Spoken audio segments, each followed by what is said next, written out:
So today, I want to talk about butt wink.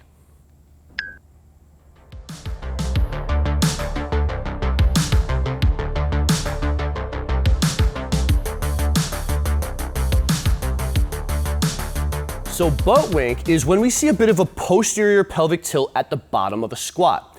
And you'll see this very, very often with beginners, but how much of a problem is it really?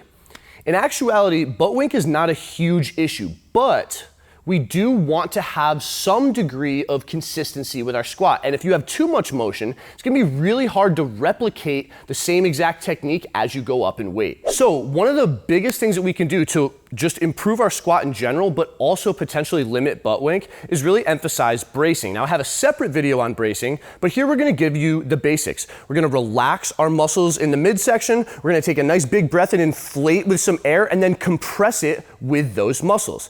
And let's take a peek at what that does. So when we effectively brace, as we go through a squat, we may still have some butt wink, but it's gonna be very limited. And from rep to rep, what you'll tend to notice is that it's very much the same.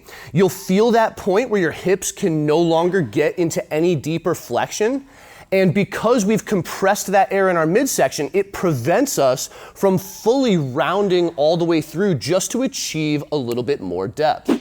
Now, one of the last things that might influence that butt wink is actually ankle mobility. Because if we are limited in dorsiflexion, we will much more quickly get to a point where we hit endpoint hip flexion. So by elevating the heels and emphasizing bracing, you'll notice Alina's getting to a much deeper point in her range of motion with noticeably less butt wink.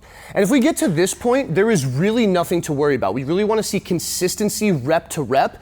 And even if someone doesn't look like they have butt wink, there will generally be some spinal flexion. So this is a really good looking squat where we're making an emphasis to brace and potentially elevating the heels to really get a consistent rep to rep technique.